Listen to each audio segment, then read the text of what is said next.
Welcome, Voyager. Tonight, we trace lines that once vanished with the breeze. This is the story of a map never meant to last, of a cartographer who believed the truest routes could rise, not rest, who trusted soot more than scroll, and smoke more than parchment. Xuanzang, the Tang Dynasty monk and traveler, is remembered for his epic journey across the Silk Road, for his sacred pilgrimage from China to India and back again. But in one version of his story, told in the hush of side corridors and monastic archives, it is said that he did not draw his maps in ink, but in ash. Now, I know what you're thinking. Drawing maps with smoke sounds like trying to bottle the wind. But then again, if you've ever tried folding a modern roadmap back into shape, you'll know that impermanence is part of the geography experience. Like most things worth remembering, direction doesn't always need to be written to be known.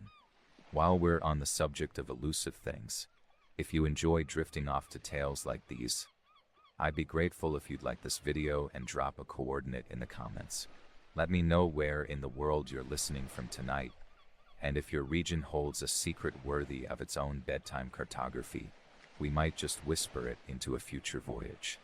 For now, rest your hands, steady your breath, and imagine soft embers, a low and fading fire, incense smoke curling against a clay wall. Feel the hush of dusk settling across distant hills, and the hush that follows when someone begins to remember something aloud. Let the sounds around you slow as we open the first folds of this tale. Our story tonight begins on a spring morning in the 7th century, as a monk slipped from the gates of Chang'an, the capital of the Tang Dynasty, with barely more than a begging bowl, a walking staff, and a conviction that truth could be walked toward. Xuanzang, pronounced Suansang in older texts, was not yet the legendary traveler he would become. At this moment, he was simply a man who had grown discontent with the translations of sacred texts in his homeland, and who longed to see the source of the Dharma with his own eyes. His journey would eventually stretch over 17 years, cross deserts, mountains, and empires, and become one of the most detailed early travel accounts in East Asian history. What few remember is that, at the beginning, he left illegally. The Tang court had placed restrictions on foreign travel, concerned about security and unrest along the western frontier. Xuanzang defied the order and went alone, without an escort or official approval. The road ahead led across the Gobi Desert, a place as much myth as map in the 600s. Local accounts tell us that, as he crossed, Xuanzang ran out of water, lost his way, and nearly died under the searing sun. He survived, according to his own notes, by following a strange vision. A group of monks in saffron robes guiding him to an oasis that turned out to be real. From that moment on, he recorded not only distances and cities, but signs, feelings, atmospheres.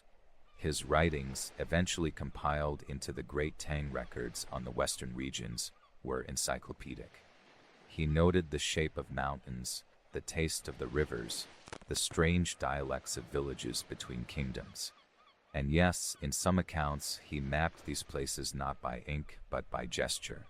He would sit in the sand, trace a route with his finger, then describe it aloud to scribes.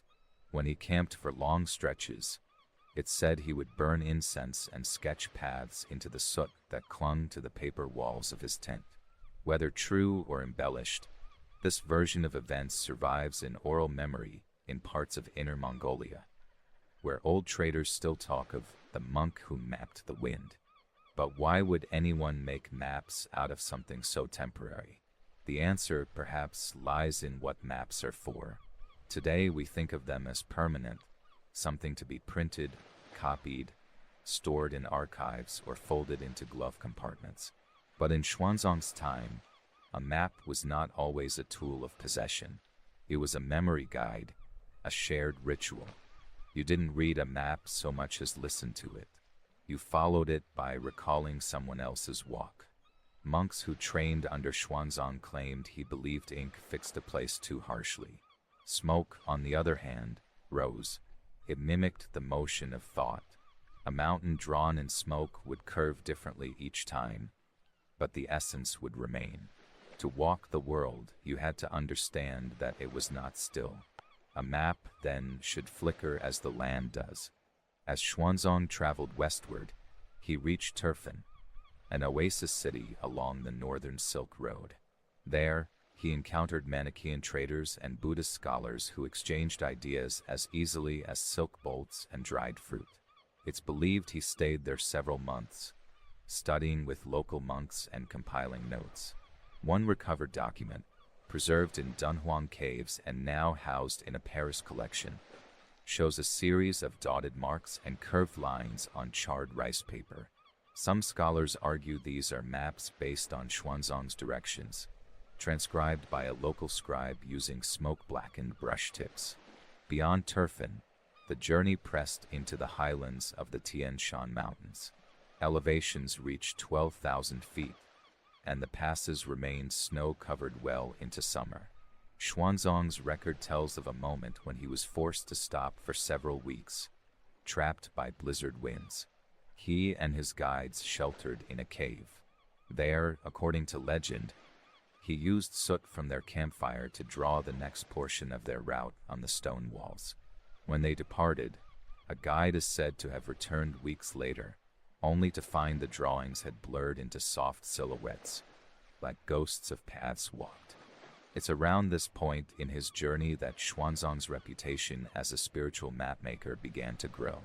Word spread along the caravans, not just of a monk walking west, but of someone who could remember places so clearly he could recreate them in smoke. Traders sought him out, not to carry messages or goods, but to listen to his directions. They would sit in a semicircle, ask about the mountain trails between Kabul and Bactria, or the safe wells between Samarkand and Tashkent. Xuanzang would close his eyes, breathe in, and begin to draw arcs with his finger in the air. Those who saw him said it was as if he were sculpting wind. By the time he reached India in 630 CE, Xuanzang had crossed what we now call 5 modern countries, spoken a dozen dialects, and survived robberies, dust storms, and arrests. In Nalanda, the great Buddhist university of ancient India, he stayed for several years, copying manuscripts and teaching students. He sent messages back to China requesting permission to return. The emperor, hearing of the monk's fame, finally relented. Xuanzang returned in triumph, with over 600 texts and a lifetime of remembered landscapes. But the question lingers, did he bring back any maps? So, where are they now? Some argue the maps were only ever stories. Others believe fragments survive in cave libraries and silk codices. And a few insist that in the Xian archives, within scrolls still untranslated, lie charcoal sketches made by a monk who did not trust ink. The Xian archives are not open to casual browsing. Housed beneath layers of bureaucracy and time, they hold more than manuscripts. Within those temperature-controlled vaults lie memories etched in materials that resist permanence. Lacquered wood slips, pressed bark, scorched parchment, and, some whisper, brittle sheets marked faintly with soot. The archivists speak carefully. Some dismiss the idea of Xuanzang's smoke maps as metaphor, symbolic of the monk's ephemeral approach to geography.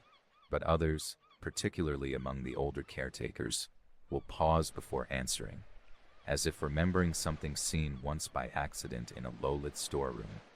A scrap not listed, a page that smudged if you breathed too close. Still, if Xuanzang's maps were ever made in smoke, most would not survive. That is, unless they were preserved in another form. Not as images, but as instructions, repeated, recited, passed from mouth to ear across generations. There are accounts from later Tang-era travelers who claim to follow routes based on the monk's direction, using not a drawn guide, but a remembered cadence. One pilgrim described hearing of a valley near Bamiyan where the smoke drawings once curled on a monastery wall, and where a path could still be found by tracing the scent of old wood. These phrases were not meant literally, but they speak to the trust travelers placed in Xuanzang's recollections. His maps, if that is what they were, moved not on paper but in voice. And so, the story shifts again. If cartography is the act of capturing space with symbols, then Xuanzang was perhaps the least typical mapmaker of his time. He valued impressions over precision, memory over measurement.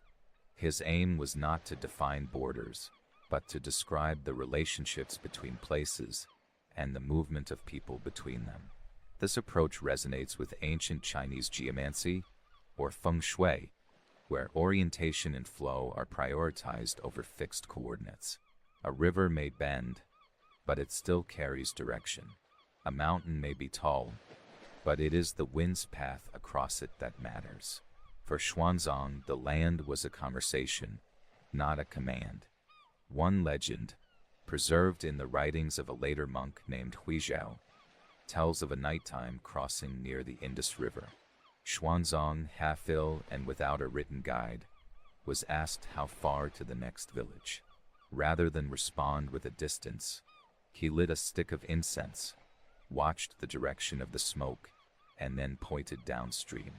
By morning, the group had reached water and shelter. Was this mysticism, intuition, or simply a man attuned to patterns of wind, humidity, geography that others missed? Much of what we know about Xuanzang's route comes not from smoke or soot, but from the massive translation efforts he undertook upon his return to China.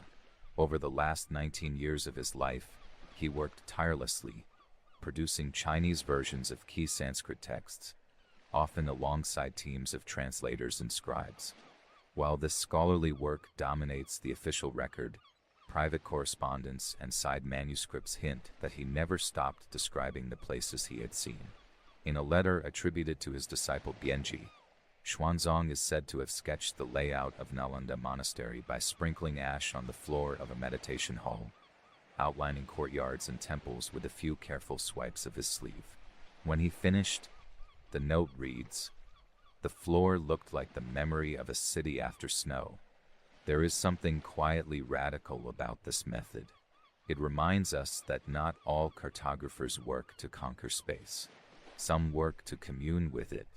Xuanzang's maps, if they can be called that, were not made for armies or administrators. They were gifts to those who wished to walk the same path, step by remembered step. Smoke maps did not preserve the land, but translated it into movement, gesture, and story.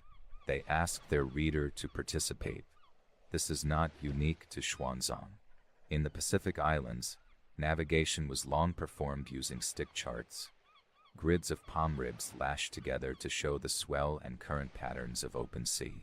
These too were not meant to be brought aboard, but studied on shore, committed to memory, then left behind. In medieval Ethiopia, travelers used song to guide their way between towns. In Mongolia, shepherds still speak of landmarks as moods. The laughing slope, the tired hill, the jealous valley. Geography, in these traditions, is an experience to be lived, not just drawn. So when we say that Xuanzang mapped in smoke, we may not mean that literally. Or we might, perhaps on some cold night in the Tian Shan or by a fire in the caves near Bamiyan. He did trace a route with burnt twig and temple ash, not to last, but to teach. And perhaps someone watched, remembered, and carried that image forward until it blurred into myth. One final note before our story begins to cool. In 1907, the explorer Oral Stein, best known for uncovering the Dunhuang manuscripts, reported seeing in one fragment of wall lining the library cave a strange circular mark etched in black.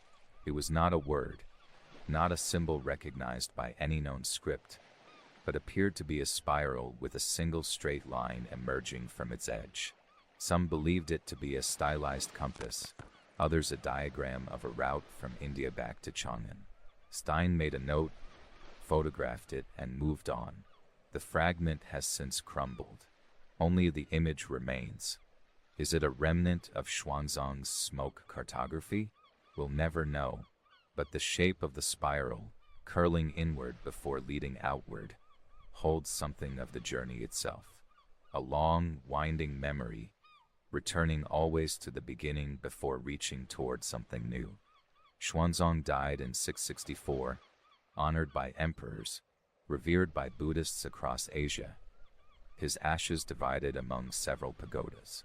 His translations live on. His footsteps are marked by statues and shrines.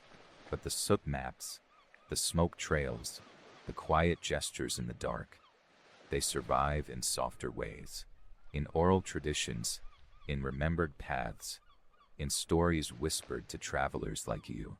Our story begins to settle in the long shadows of Xi'an, beneath roof tiles slicked with rain and age. There, in the stillness of a night just before spring, a monk once walked alone through the compound of a temple built not of grandeur but of habit. Its stones were humble, but its inner rooms were full of light, not from candles, but from the quiet fire of minds turning inward. Xuanzang had returned home years ago, but even then he still walked as though crossing deserts. His slippers knew the shape of a step that was measured in faith, not in distance. Inside his study, beneath rafters smoked dark by years of incense, he practiced a ritual known only to him. Before sleep, he would trace with his finger across the wooden table a pattern of ash, not from any sacred fire, nor anything ceremonial, just the faint black remnant of spent oil lamp soot, scooped gently from the edge of a bowl. With a bowl of water nearby, and one eye on the candle's flicker, he would draw what only he could see. Tonight, it was the high road between Agni and Turfan, a ridge known for jackals and brief glimpses of mirage. A line of dots became a camp, a smudge, a river he once crossed on a broken raft, a circle, the place where a stranger once gave him a blanket without speaking. Then, as always, a careful wipe with the palm of his hand, and all was gone, but not from memory. We know of these nightly rituals not from Xuanzang himself, who never described them, but from Bianji, who once wrote. He would stare into the dark as though rereading something invisible. Sometimes he whispered place names. Sometimes he simply smiled. The young disciple eventually left to form a temple of his own, but said he never again felt guided by a map the way he did by Xuanzang's soot-filled silences. What makes this story linger, perhaps more than parchment or ink, is the quiet rebellion of Xuanzang's method. He lived during a dynasty enthralled by measurement, where tax collectors and generals marked the world with angles and grain tallies. But he always preferred the way light hit a wall at midday, or how a smell might mean a market was near. His was a world of clues, not coordinates. He distrusted permanence because in his experience it did not exist. Yet, paradoxically, this impermanence gave his maps more life. A road walked in memory does not fade. It is renewed with every telling.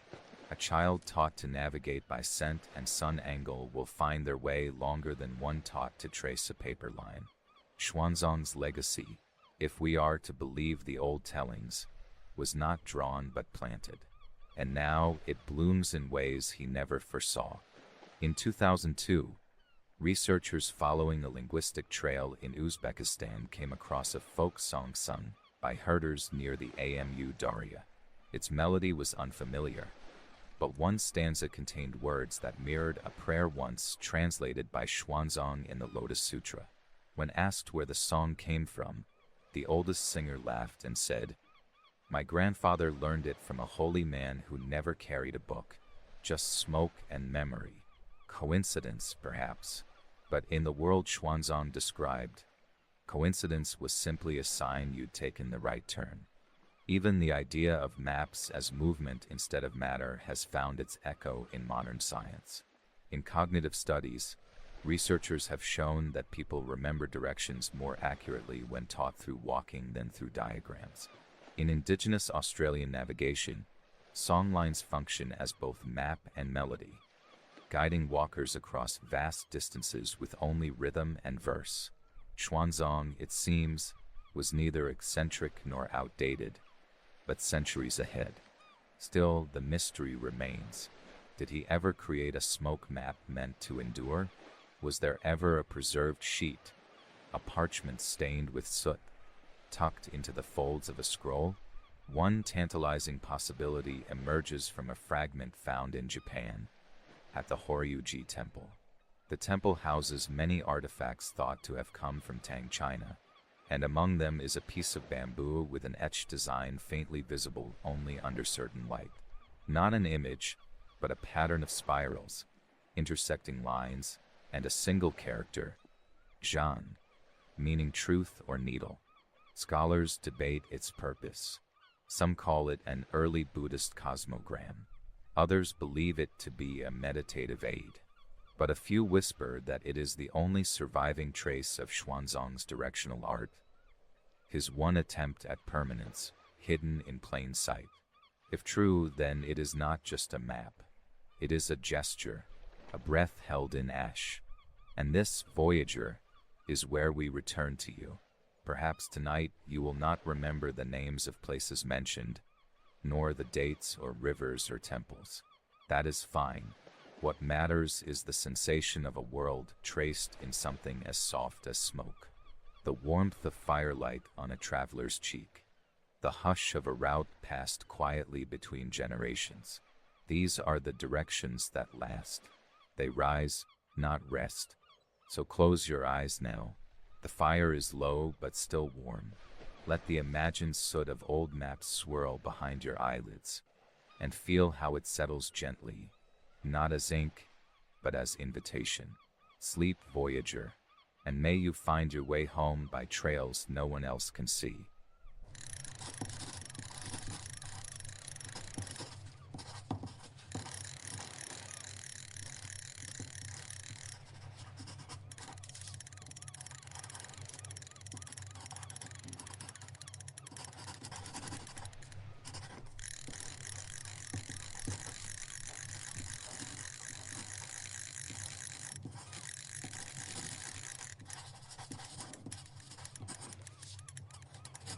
Welcome back, Voyager.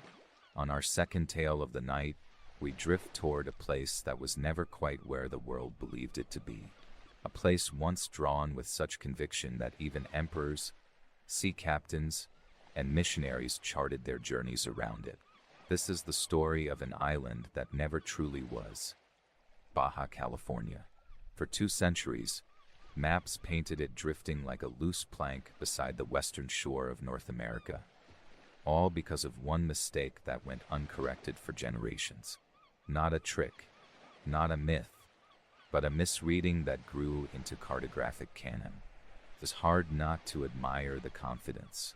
After all, how many of us have been so sure of being wrong for so long in such beautiful handwriting?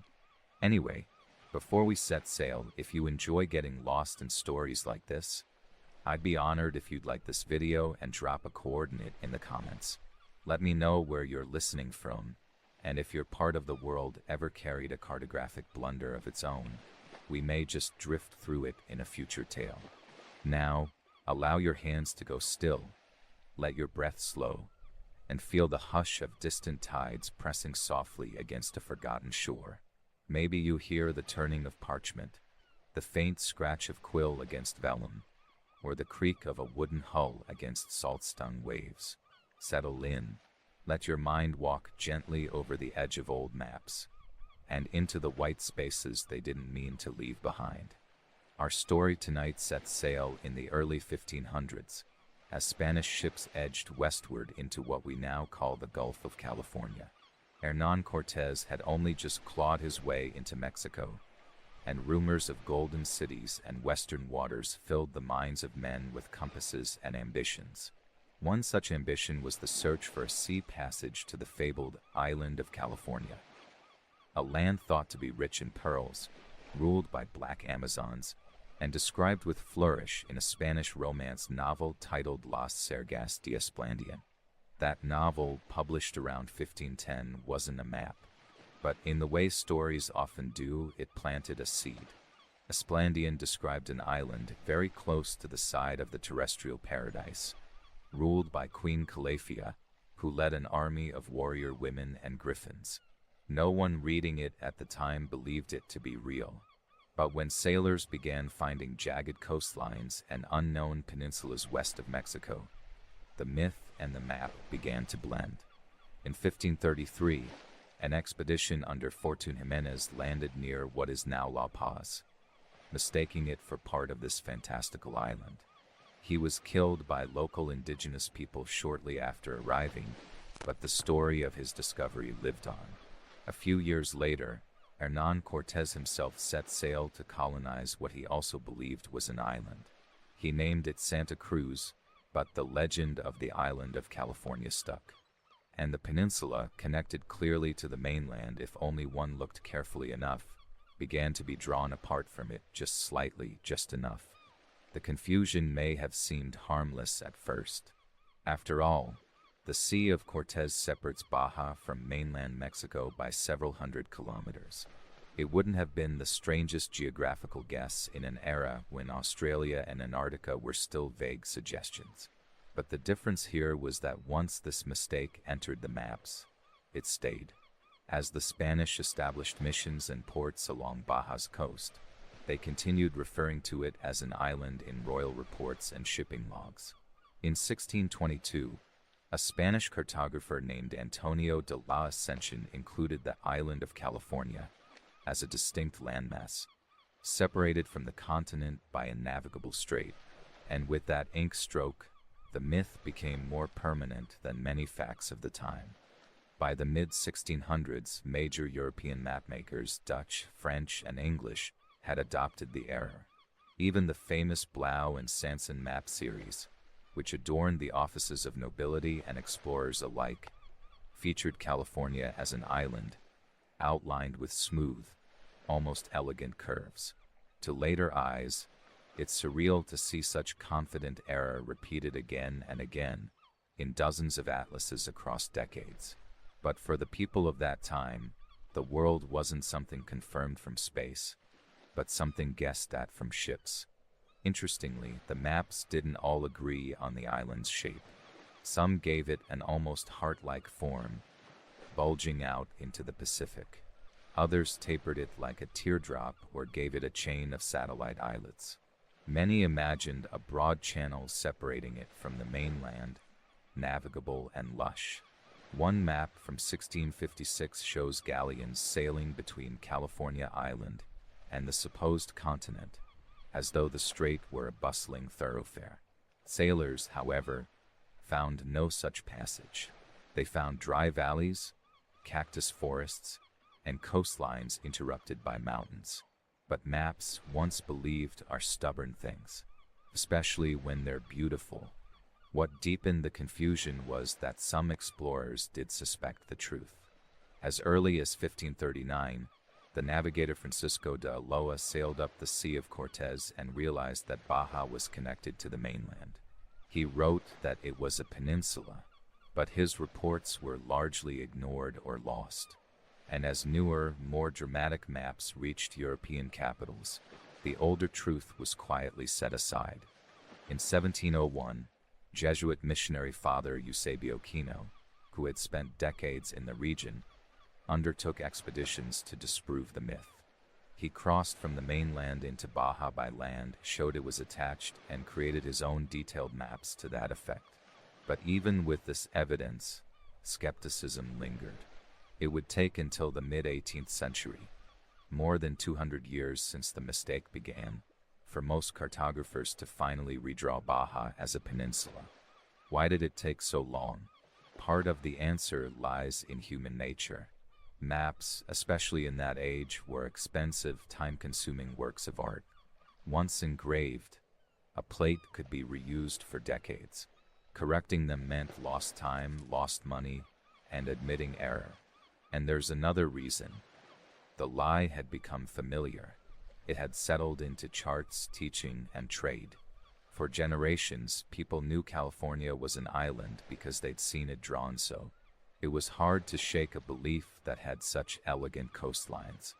But perhaps the most curious thing of all is that even today, the legend echoes. You can find antique maps showing island California in museums and private collections, prized not for their accuracy, but their beauty. There are even moments when Baja, hemmed by storm or cloud, seems to float again, separated just enough from the mainland to remind us of the mistake that once ruled the map. And in that, there is a strange comfort, that the world once tolerated a beautiful error for 2 centuries, that an island could exist simply because we believed in it. We continue now along coastlines both imagined and real, shaped by salt and ink alike. As the myth of island California lingered across European maps, it became more than a mistake. It turned into a kind of cartographic inertia, a current too strong to swim against. The island appeared not just in atlases, but in legal documents, sea logs, royal charters. It was charted as territory to be claimed, governed, and settled. It was planned for, even as its very shape was a fiction. By the early 18th century, the story began to tangle with global politics. Empires were expanding their colonial reach, and accurate maps became a matter of power. France, England, Spain, and the Netherlands all traded and warred over these contested lands, often using outdated charts to support territorial claims. And Baja California, mistakenly cast adrift as an island, became a pawn in the wider game. It wasn't just about land, but about the idea of land, how a nation could claim a thing it had only seen in copperplate engravings. And yet, the people living in Baja, both indigenous and colonial, knew something the cartographers didn't. They could walk from place to place without crossing open sea. They could look east across the Sierra de la Giganta and see the vast desert stretching uninterrupted into Sonora. Jesuit missionaries traveled between settlements, bringing news and provisions overland. These were not journeys made by boat. One such missionary, Eusebio Kino, became instrumental in trying to correct the map. Born in the Tyrol region of modern-day Italy, Kino arrived in New Spain in the 1680s. He was a skilled astronomer, cartographer, and tireless traveler. Over the next 2 decades, he made more than 50 overland expeditions across the Pimeria Alta, documenting rivers, flora, and indigenous settlements. But his most enduring legacy may be the maps he drew, not from guesswork or second-hand accounts, but from his own boots in the dust. Kino's major breakthrough came in 1701, when he and his companions traveled to the head of the Gulf of California. They expected to find water separating the peninsula from the mainland. Instead, they found solid earth, no strait, no island. The land curved, yes, but it never broke. He wrote his findings, drew maps by candlelight, and distributed them across New Spain. His most famous map, published in 1705, plainly shows California as part of the continent. And still, even with this first-hand evidence, the old maps persisted. In part, this was due to the way maps were made at the time. European publishers reused existing copper plates for years. Printing a new version meant expensive re-engraving, and sometimes the printers simply chose not to. In other cases, they added Kino's observations as notes, but left the outline unchanged. A curious reader might see a small annotation: California, now believed to be a peninsula. But the coastline remained broken. Old knowledge fades slowly, especially when it's etched into brass. Even as late as 1747, the mistake was still in circulation. That year, King Ferdinand VI of Spain issued a royal decree formally declaring that California was not, and had never been, an island. The Spanish crown, perhaps weary of the confusion, sought to end the debate officially. The decree rippled through naval offices and map collections, and from that point forward, most new maps began to reflect the corrected geography. But in the imagination, the island never quite vanished. Through the 19th century, Baja retained a mystique, an edge-of-the-world quality, shaped by its geography. Mountains rise abruptly from the sea, casting long shadows across desert plains. Small fishing towns cling to the coast, far from the central highways of Mexico. For a place that had been misunderstood so thoroughly, it remained, ironically, one of the least explored regions for much of modern history. American explorers during the westward expansion era took interest in Baja again in the mid-1800s. Some even proposed annexing the peninsula after the Mexican-American War. There were whispers of potential, ports, even railways, but the region's remoteness and rugged terrain made large-scale development difficult. In 1853, a rogue American named William Walker even tried to seize Baja by force, declaring it part of a short-lived Republic of Lower California. His plan collapsed within months, and he was chased out by Mexican forces. The land remained stubbornly itself, neither island nor conquest. Meanwhile, antique maps showing the island version of California began to rise in value, not for their truth, but their charm.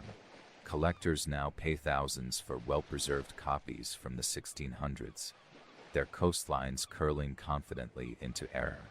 One of the most famous examples, a richly colored 1650 map by Nicholas Sanson, shows California as an island with decorative sea monsters in the surrounding waters. Another, by John Speed, frames it within elaborate cartouches and sailing ships, as though it were a jewel of the ocean. These weren't tools for navigation anymore. They had become relics of belief. Even today, you can trace echoes of the myth. In fiction, California is sometimes reimagined as an island after some apocalyptic earthquake. In alternative histories, writers explore what might have happened if it had truly broken off. Films, novels, and games have played with the idea, perhaps subconsciously recalling the centuries when this was not a fantasy, but a fact printed and taught. In that sense, the island lives on, not in geography but in memory. It reminds us how long a beautiful mistake can endure, and how, sometimes even when corrected, the shape it leaves behind is hard to let go. So the next time you see Baja California on a map, long and slender, hugging the Pacific coast, remember that it once floated in the minds of empires. It once drifted on paper seas, and for 200 years it was real because we believed it was. Our story now draws near its quiet conclusion, where myth settles into memory, and the last lines of an old map fade beneath the weight of what truly is. Though the image of island California no longer belongs to geography, it remains curiously alive in the undercurrent of cartographic history. Mistakes like these, persistent, widespread, and beautifully drawn, are rare, but they do exist, and they tell us something deeper about how humans chart not just land, but belief. Consider this. For over 200 years, sailors, kings, scholars, and schoolchildren all agreed on something that was never there. Ships sailed beside the Baja Peninsula knowing it to be an island. They mapped it that way, described it that way, even dreamed about it that way. And when they came ashore, when they stepped onto solid ground that connected, clearly and physically, to the mainland, they still deferred to the drawing. It wasn't deception. It was conviction passed hand to hand, page to page, because maps, like all stories, carry with them a kind of inertia. Once a shape is drawn and labeled, it takes on a life stronger than any landscape. And yet, the land was patient. It didn't change to fit the error. It simply waited, letting time and footsteps prove it whole. Today, the Baja Peninsula stretches like a long, sleeping arm into the Pacific, cradling the Sea of Cortez. Its mountains rise in dusty spines, and small towns blink like lanterns against the dusk. Fishermen still pull nets in the morning calm. Hikers still climb the dry ridgelines and look west to where the ocean blurs into cloud. Nothing about it suggests an island, and nothing about it insists it should have been one. but that ghost of the map lingers in the margins of our awareness. There's something deeply human in the persistence of the mistake, in the way stories, even flawed ones, can shape our understanding more powerfully than facts alone, and how, over time, error becomes heritage. The myth of the island of California was not a moment of delusion. It was a mirror, a reflection of our hunger to know the unknown, to give shape to wonder, even if we get it slightly wrong. It's worth noting that Baja is not the only place to have been reshaped by imaginative mapping. The mountains of Calne, once believed to stretch across West Africa, appeared on maps for nearly a century before being dismissed as fiction. In the Arctic, phantom islands like Crocker Land or Sannikov Land danced between clouds and icebergs in the reports of explorers. The medieval Hereford Mappa Mundi once showed Jerusalem at the center of the world, the rest spiraling outward, less in scale than in symbol. Maps are not just about direction, they are about desire, and sometimes they are a record of what we wanted the world to be before we knew what it was. As for Baja California, its real story is just as rich as its imagined one. It is home to ancient rock art sites in the Sierra de San Francisco, painted by indigenous peoples thousands of years ago. Figures of deer, whales, and shamanic symbols in ochre and charcoal. The peninsula hosts deserts that bloom in sudden, fragile bursts, and whale migrations that move like tides beneath the surface. This ecology is unique, its culture layered with Spanish, indigenous, and mestizo roots, and its history, shaped by explorers and missionaries and dreamers, is still being uncovered today. Perhaps there's a certain kindness in the old mistake. For 2 centuries, the island of California stood not as a lie, but as a placeholder, a reminder that discovery is not always precise, that sometimes it takes longer than we'd like to correct our view. And that's all right. Even the sharpest minds of their age got it wrong, and the world went on spinning all the same. If you find yourself ever holding an antique map, creased and yellowed, its corners softened by time, look carefully. If it shows California as an island, you're not just holding paper. You're holding a moment when imagination briefly outpaced knowledge, when fiction drew a coastline, when the sea was trusted more than the sand, and maybe in the hush of night that feels a little like comfort, because it means that even our mistakes can be mapped with care, that even our errors can be remembered kindly. So rest easy tonight, Voyager. The world may not always be as we first believe, but it is still worth tracing. And somewhere, in the soft folds of history, the island of California still drifts, not on the sea, but in the gentle current of human memory. Sleep well.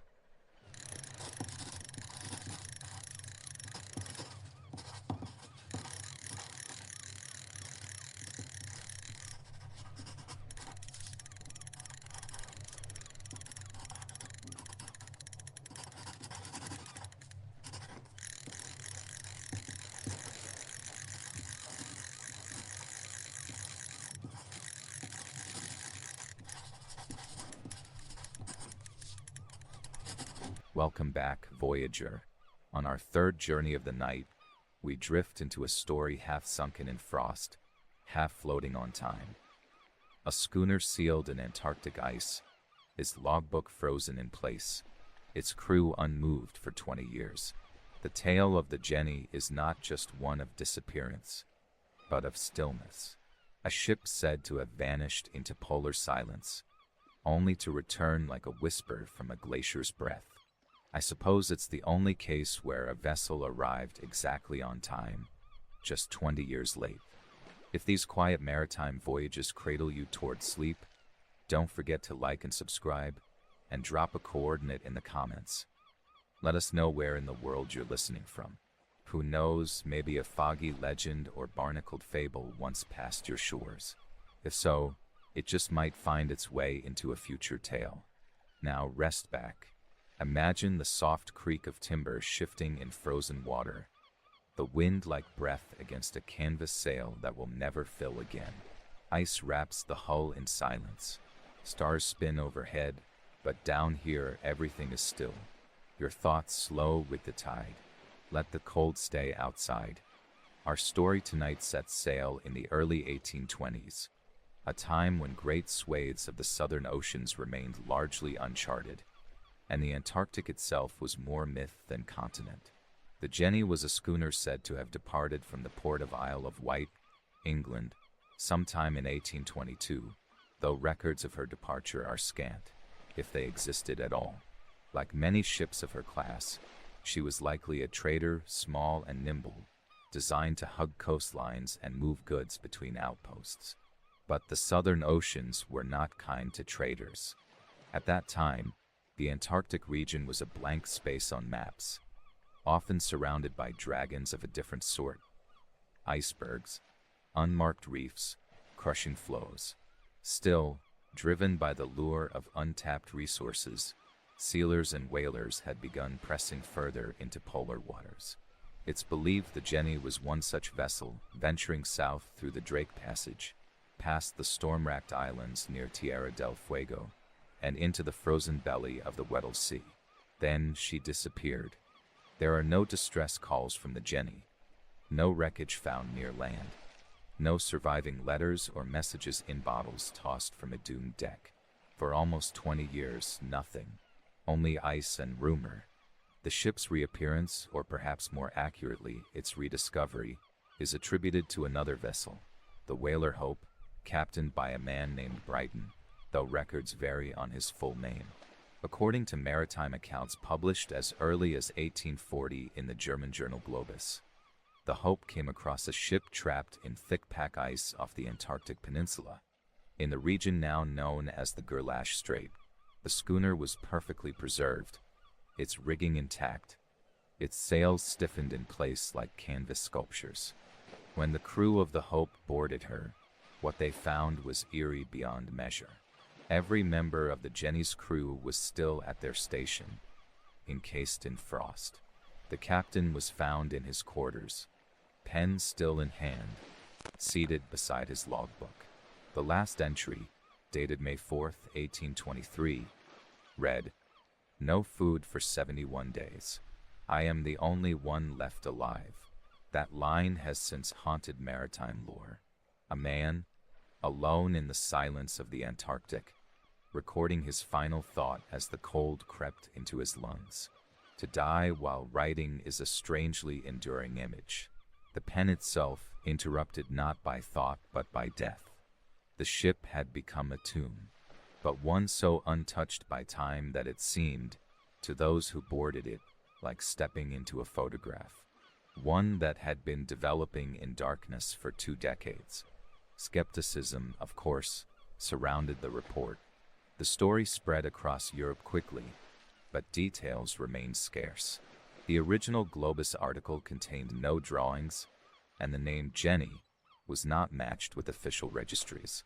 Still, the tale persisted. Sailors whispered it in ports from Hamburg to Valparaiso, and it found its way into Victorian newspapers, polar exploration memoirs, and even maritime logs from whalers who never ventured near Antarctica. There are no photographs of the Jenny, no confirmed ship's bell, no salvaged wood on display in maritime museums. And yet, the logbook's quote, whether apocryphal or real, is printed in dozens of 19th century polar journals. Some scholars believe the story was an allegory, a cautionary tale about the price of venturing too far south without preparation. Others suggest it was based on a real event, embellished in retelling. There were many such ships, after all, that vanished into ice and wind, never seen again. What's particularly compelling is the specificity of the Jenny's fate. The idea of a ship returning, completely intact, its crew perfectly preserved, is not one of fantasy, but of cryonic suspension. In polar environments, time slows. Bodies freeze before decay can begin. Wood stiffens. Ink remains legible. The past waits in silence. This is not unprecedented. The Franklin expedition, lost in the Canadian Arctic in the 1840s, was similarly preserved in ice. When bodies were recovered more than a century later, they still wore their uniforms. Their skin, leathered by cold, still bore the expressions of those final days. Food tins remained sealed. Journal entries were recoverable. Time, slowed by cold, holds stories differently. And so the Jenny, whether myth or misunderstood memory, taps into a real fear and reverence sailors have for southern waters.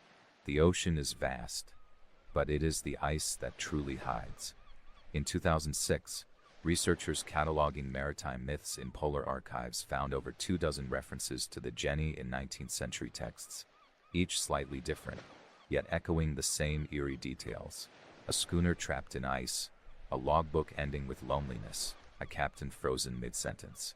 One version claimed the ship was towed briefly before the ice closed again. Another suggested the Hope's crew left the Jenny untouched, too disturbed to bring her north. The precise location of the find was never confirmed.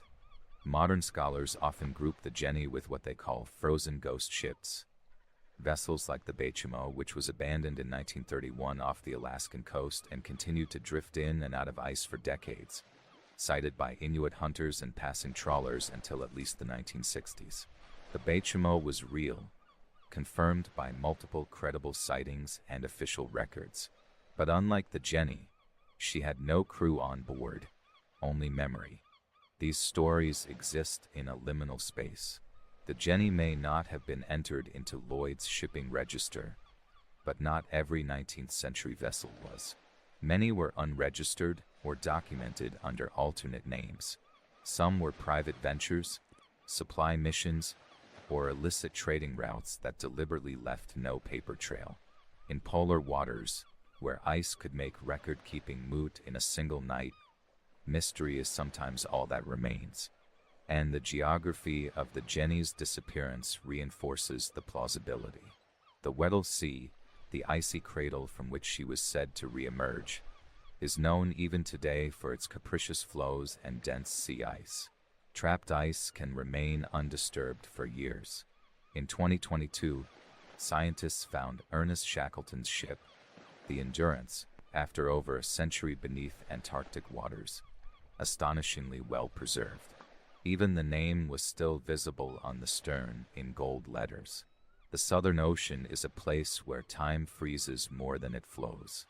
At the heart of the Jenny tale is a human image that stays with us. A captain at his log, continuing to write even as the cold overtakes him.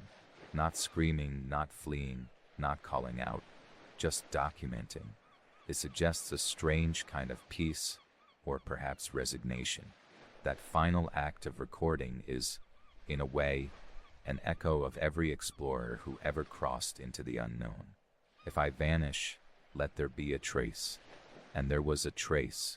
That last sentence, copied into so many journals, etched into maritime lore. No food for 71 days. I am the only one left alive. The phrasing is clinical, spare. It lacks the drama of a farewell or the sentiment of goodbye. That starkness is part of what lends it credibility. In the final moments of frostbitten solitude, there's no energy left for poetry, just the truth stripped bare. Whether real or crafted, this detail connects to a long tradition of nautical logbooks being the last voice of vanished ships. During the age of exploration, logs were often the only surviving artifacts of expeditions gone wrong. They were found floating in casks, buried on islands, or clutched in frozen hands. The logbook was more than record-keeping. It was a last attempt to be understood. What makes the Jenny's log stand out is not just its content, but its condition. Those who claim to have seen it say the ink had not bled, that the pages were brittle but legible, that the book was open on a desk still dusted with frost.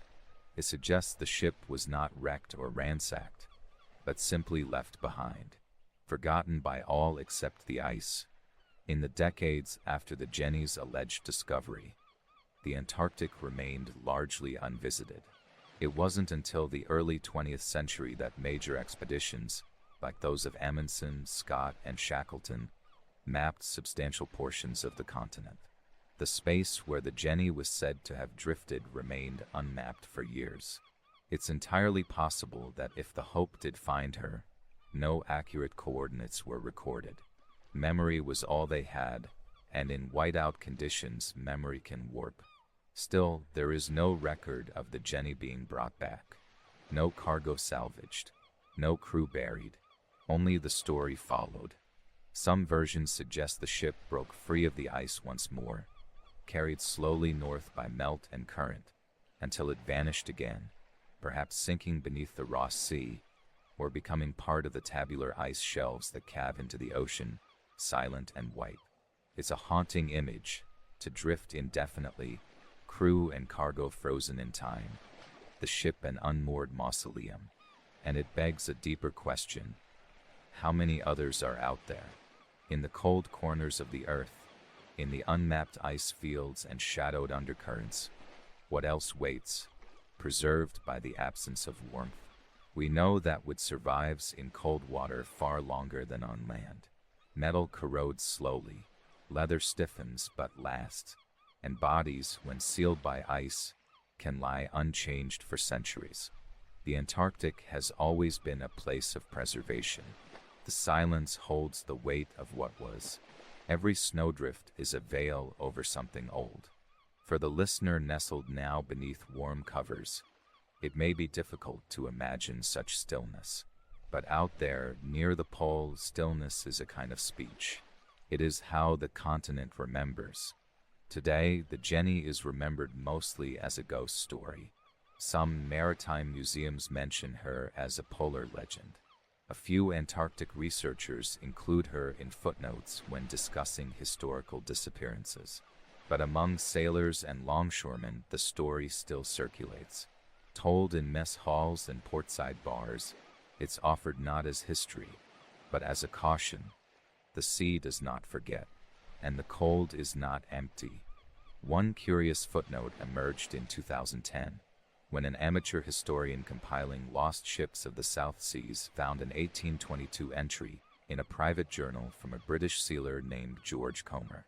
In it, he refers briefly to the Jenny of White, calling her a trim schooner bound for southern stations. It's one of the only potential first-hand references to the Jenny before her disappearance. The entry gives no destination, no final coordinates, just that she was seen taking on water barrels and supplies in Montevideo. If it's genuine, it adds a single prelude to the otherwise postscript-heavy tale. Proof, perhaps, that the Jenny was not entirely myth, that she set out at least, and the rest, what happened after she vanished, was left to the cold to remember. The fate of the Jenny, whether it belonged to ink or ice, remains suspended somewhere between record and ritual. There's no conclusive evidence, no recovered hull or bell or berth, and yet, she endures in the quiet lore of mariners not because her story is watertight, but because it lingers, not in courtroom archives or admiralty charts, but in whispers that pass between those who understand what it means to disappear into white. This is perhaps what distinguishes sea legends from other tales. They do not require confirmation to survive. The ocean itself serves as witness, and in the case of the Jenny, the cold was the co-author. The moment she vanished, the Antarctic became her scribe. Stories like these press against the edge of measurable time. For a ship to drift unseen for 20 years and then appear intact is more than a curiosity. It's a meditation on what it means to be lost, on how time behaves differently when it has no one watching. In the grip of the Southern Ocean, clocks become irrelevant. There is only wind, water, and the slow setting of frost. The story gained renewed attention in the early 21st century as polar researchers revisited old logs, searching for patterns among the disappearances that marked early Antarctic exploration. The Jenny, though unverifiable, came up again and again, not as proof but as theme. She had become a symbol, a stand-in for all those vessels whose names never made it into books, a schooner for the countless quiet vanishings that ice can bury and keep. Some climate scientists studying Antarctic preservation even referenced her when discussing cryoarchaeology, the idea that time capsules are unintentionally created by polar conditions. The cold stores things not as a collector but as a delay. What vanishes into the ice may not be gone. It may just be waiting. There's something about that image that holds the imagination. A ship trapped just below the surface, sails stiff, decks still dusted with rime. Somewhere, beneath a ridge of pressure-locked flow, a cabin glows faintly with reflected light, and a desk still holds the final trace of someone's hand. The line of ink frozen mid-curve, the silence so complete, it sounds like breathing. And perhaps there's comfort in that even now, that the ocean, so often cast as cruel, is also a preserver. It does not always erase. Sometimes it keeps vigil. Sometimes it wraps what it takes in layers of silence and cold and returns it only when the world is ready to remember. Among Inuit elders and old polar navigators, there are shared terms for this kind of vanishing. Not loss, but a kind of becoming, a transformation into part of the landscape. The Jenny may have drifted as ice for years, changing form without losing presence. Icebergs calve and reform. Snow layers into itself. A ship frozen in 1 year may slowly shed itself across 20. What reemerges might not look the same, but its story still holds shape. We know that in Antarctica, even now, planes vanish without trace. In 1947, a U.S. Navy aircraft called the George I crashed near Thurston Island. Its remains were undiscovered for decades, likely buried under shifting ice. Expeditions today still scan the continent for wreckage that may lie mere meters beneath their boots, hidden only by the slow crust of years. It reminds us that forgetting is not the same as erasing. And so, in quiet corners of maritime lore, the Jenny waits. Some say she drifted back to sea, unmanned, a kind of frozen Flying Dutchman. Others believe she rests beneath a coastal shelf, waiting to be found like Shackleton's Endurance was, held fast by time until technology catches up. Still others think she never existed at all, that the tale was born from a sailor's lonely night and grew, as these things do, into something colder and wider than its origin. But belief is not required for impact. The story is what we carry. And in this case, it's the story of a captain who wrote to the very end, a crew who remained at post, and a ship that paused in ice for 2 decades before saying farewell. Tonight, as you lie still and listen to the hush of imagined wind through old rigging, you might picture the Jenny not as a ghost, but as a reminder that journeys do not always end when we expect, that sometimes the cold keeps watch over what the world forgets, and that silence, when wrapped around memory, can become a kind of song. You're warm now, tucked into quiet. Let the drift carry you. The creak of old wood under starlight. The distant groan of moving flow. You do not need to see it. You do not need to follow. Only rest. Somewhere, under the Southern Cross, a schooner rests beneath the ice, her sails furled, her pages closed. Not lost, only waiting. Close your eyes. The sea will remember where you left off. Good night, voyager, and may your course, however slow, always find its way through the white.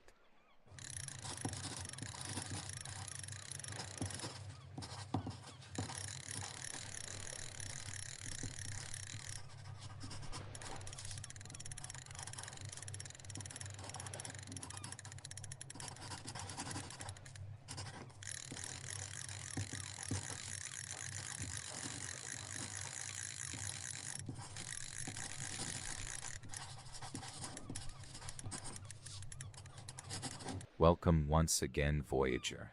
On our final journey of the night, we set sail along lines that once existed only in the minds of men.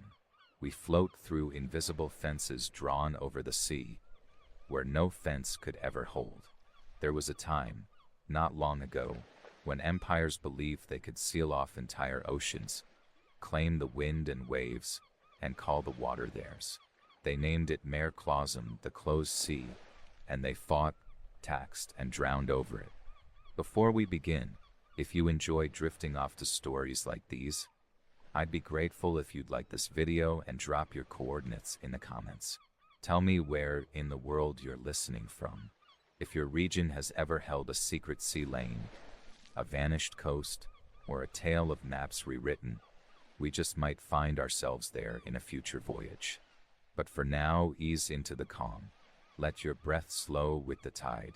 Imagine the hush of sails tightening in a light wind, the gentle creak of old wood, and the glow of lanterns casting circles on a worn deck. You're afloat now, away from the edges of the world, and gently passing through places once guarded with suspicion and pride. Our story tonight begins in the 15th century, when the kingdoms of Europe began casting their eyes seaward, not just as a means of passage, but as property. With land borders long contested and inland wealth increasingly constrained, the sea promised expansion. But expansion brought conflict, and that conflict gave rise to something strange: the belief that oceans could be owned. Portugal was the first to draw its net. Following the early voyages of Prince Henry the Navigator, the Portuguese crown began to view the Atlantic and Indian Oceans not as shared highways, but as controlled corridors.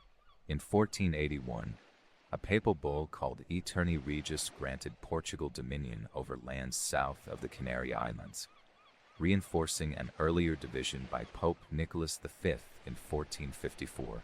These were more than spiritual endorsements, they were geopolitical claims.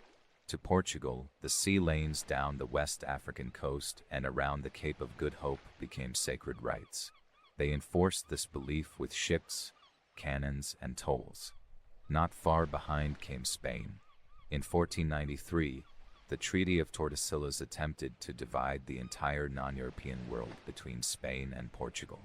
The Atlantic was carved by a theoretical meridian, placing the Americas in Spain's domain and Africa and Asia in Portugal's.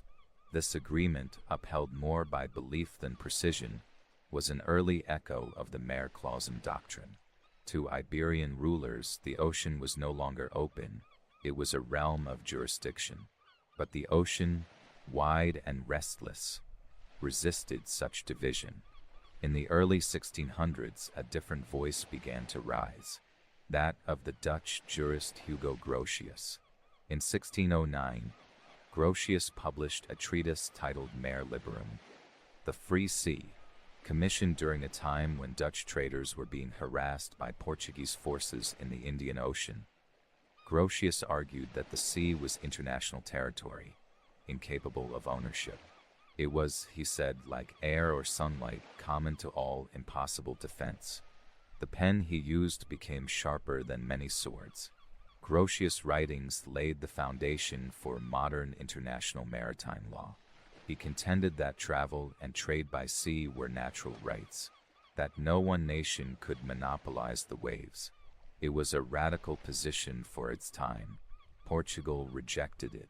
Spain ignored it. England, though, saw opportunity. Within decades, England developed its own conflicting view, asserting control over its surrounding waters, including the English Channel and parts of the North Sea. They didn't always agree with Grotius, but they liked using his logic against Iberian rivals. In practice, Mare Clausum and Mare Liberum became opposing doctrines, debated in courts and enforced at sea with sails and shot.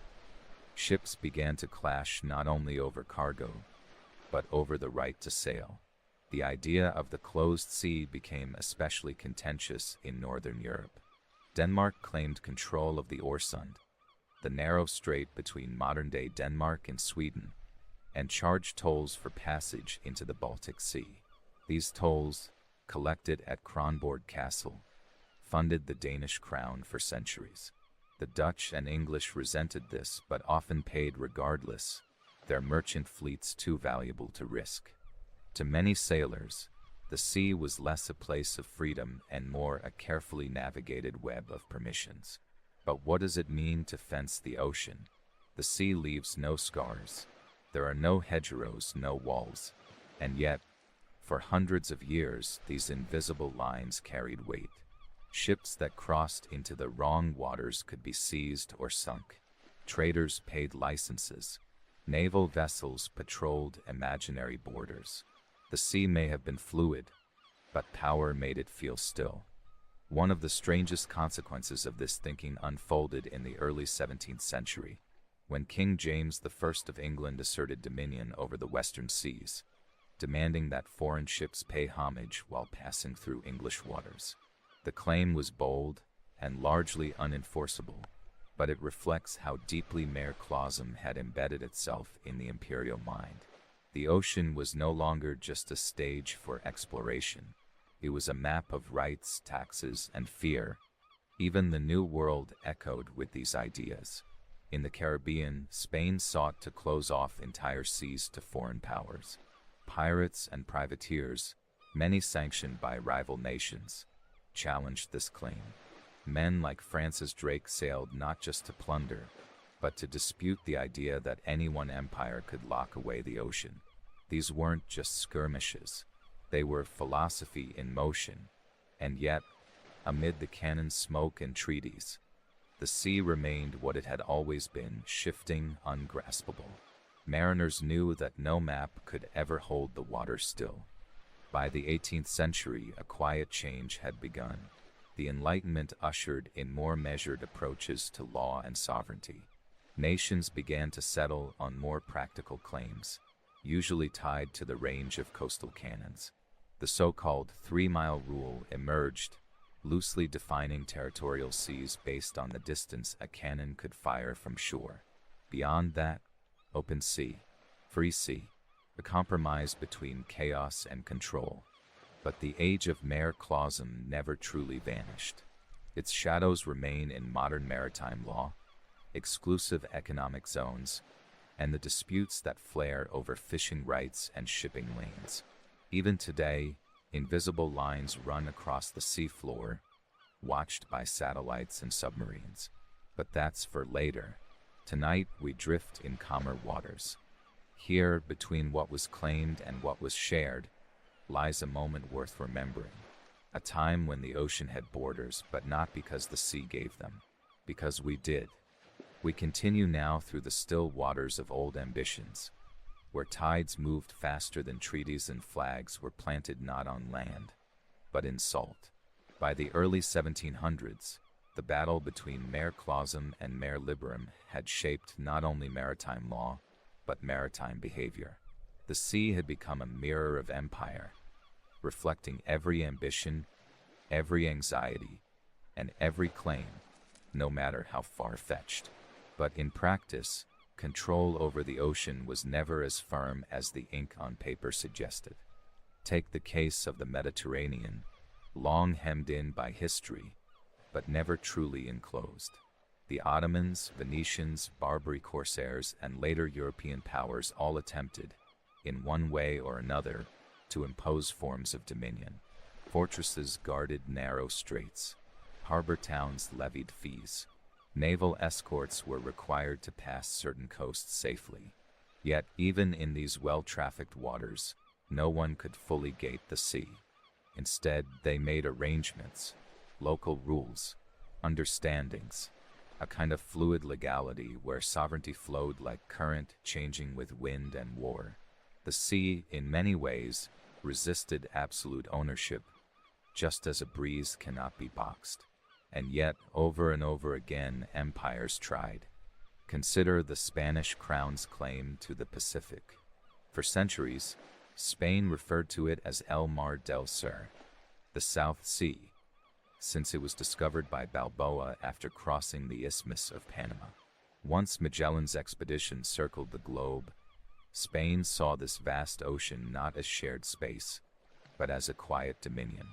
They guarded the Manila galleons jealously, sailing once a year from the Philippines to Mexico, heavy with silk and porcelain. These voyages took place under watch, under vow, and under the presumption that foreign vessels had no right to be there. This belief would be challenged, not with declarations but with intrusion.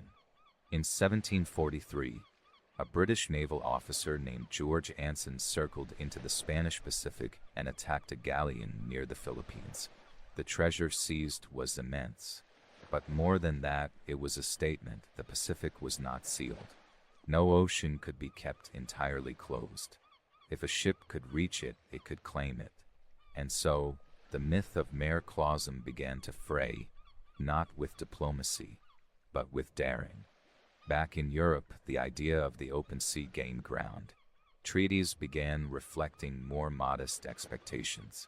Even empires grew wary of overreach, but in their place emerged a different kind of claim, not of total ownership, but of influence.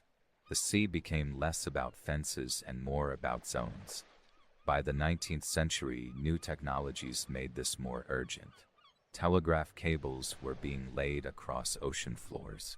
Steamships needed coaling stations. The underwater world, once unknowable, became something to chart and control, and with it came fresh questions. Who owns the seabed? Who controls what lies beneath the waves? The answer, again, shifted with the times. The modern foundation for today's maritime boundaries began to take shape in the 20th century. As the ocean's resources became clearer: oil, gas, minerals, and fisheries, so too did the desire to define borders. What began as philosophical debate in the age of Grotius became legal reality with the 1982 United Nations Convention on the Law of the Sea, or UNCLOS. This framework set clear definitions. Nations could claim territorial seas up to 12 nautical miles from shore, with additional rights extending 200 miles into what is called an exclusive economic zone. Within that range, they could fish, drill, and govern as if the sea were an extension of their land. And yet, the sea still resists simplicity. Disputes continue in every ocean basin, between Southeast Asian nations over the South China Sea, between Arctic countries over polar waters, and between neighbors sharing tight straits and overlapping claims. The ghost of Mare Clausum remains, only now it's dressed in sonar arrays and satellite images. And sometimes those ghost lines aren't just strategic, they're deeply personal. In the Caribbean, fishermen navigate invisible boundaries drawn by colonial history. Waters that once seemed open now carry legal restrictions, enforced by coast guards and maritime patrols. In the Pacific Islands, ancient navigation traditions pass down knowledge of reefs and currents that don't appear on modern charts. These aren't claims in a legal sense, but in a lived one, borders shaped by memory, not law. Even the Arctic, once dismissed as empty ice, is now carved by potential. As sea ice melts, new passages emerge, and nations eye those openings as future trade routes or drilling zones. Russia, Canada, the United States, Norway all now map the far north with renewed attention, drawing modern lines where once only glaciers moved. But amid this legal lattice, it's worth remembering something quiet. The ocean was here long before borders, and it will outlast them too. It has no need for treaties, nor patience for maps. Its tides erase footprints, its waves soften coastlines. Cannot be owned, not truly, only traversed, only understood in moments. So while we mark zones and draw straight lines across its surface, the sea continues beneath it all, unbothered, unmapped, and ultimately unruled. Our journey draws to a close now, tracing one last path along the water's edge. Not the edge of land, but the edge of certainty, where law fades into lull, and the sea becomes a mirror for all that we try to control. It's worth pausing here, voyager, in this open stretch between past and present, and listening, not for voices, but for silence. The kind of silence that comes when a ship glides into waters too wide for argument, too old for ownership. Even now, in the age of satellites and scanned coastlines, the ocean resists our instincts to divide. International waters still account for nearly half the surface of the planet, and yet no one lives there permanently. It is the largest common space on Earth, where ships pass each other without borders, watched only by horizon and weather. A freighter leaving Rotterdam may not see land again until the coast of Singapore. A fishing boat off the Falklands may work all night in waters disputed by history but shared by tide. These places remind us that even when we draw lines, we cannot anchor them in salt. Yet our need for order persists. We name things, we draw charts, we assign zones to something that moves. Even language tries to hold the sea still, calling it territorial, contested, neutral. But water flows, and when it moves, it carries no flag. Perhaps that's why the sea has always attracted those at odds with rules. Pirates, yes, but also poets, philosophers, pilgrims, people who step aboard not to control but to cross. To be adrift is not always to be lost. Sometimes it is simply to be free of fences. Mariners once spoke of blue water sailing, meaning voyages made far from land, far from sight, where only stars and instinct guided the way. In those waters, the idea of mere clausum seemed absurd. What line could follow you across that kind of distance? Even now, naval traditions reflect this. Crossing the equator for the first time is still a rite of passage aboard ships. Mariners who pass that invisible line undergo a ceremony, often theatrical and old-fashioned, but rooted in the awareness that some borders exist only in name, and yet still shape our journey. The sea gives and it takes. In the 20th century, it gave new fears. Submarines lurking beneath invisible lines, missiles launched from somewhere in the blue. The Cold War played out across oceans, and suddenly, mere clausum took on a darker tone. Not about control of trade, but of silence and threat. Even then, patrols followed rules, unspoken ones sometimes, about where submarines could surface, where ships could loiter, how close was too close. These weren't lines on maps, but understandings in salt water. And in the moments when those lines blurred, history shifted. Think of the Cuban Missile Crisis, when American ships enforced a naval quarantine around the island. Not a blockade, not legally, because blockades could be considered acts of war. So the term was changed, but the line remained, invisible and enforced, floating on water like a breath held too long. The whole world watched that imaginary circle on the sea. In the decades that followed, new disputes emerged. Islands built atop coral reefs, fishing rights patrolled by armed cutters, oil platforms rising where before there had only been horizon. The sea became a place of potential again, not for gold or spice, but for fuel, data, leverage. And yet some truths endure. The ocean does not care who claims it. It continues, unconcerned, shaping coastlines and washing away ink. Borders drawn in water will always need redrawing. The sea is not a scroll. It is a presence, a pulse, and to sail upon it is to enter a kind of timeless conversation. Tonight, as your eyes grow heavy and the wind in your mind softens, picture a ship coasting along the Tropic of Capricorn. No land in sight, just stars above and the dark beneath. No border here, only the rhythm of waves and the hush between them. That's the ocean most forget to map. And in a way, that's where this story lives, not in legal texts or ancient decrees, but in the space between those lines. In the understanding that, for all our desire to own and divide, there is comfort in what slips through our grasp. So let this be your border tonight, voyager. Not a line to guard, but a threshold to rest upon. Close your eyes. Drift. You are afloat in the place where mere clausum once tried to take hold, but never quite could. And in that quiet failure, something peaceful lingers. Sleep well.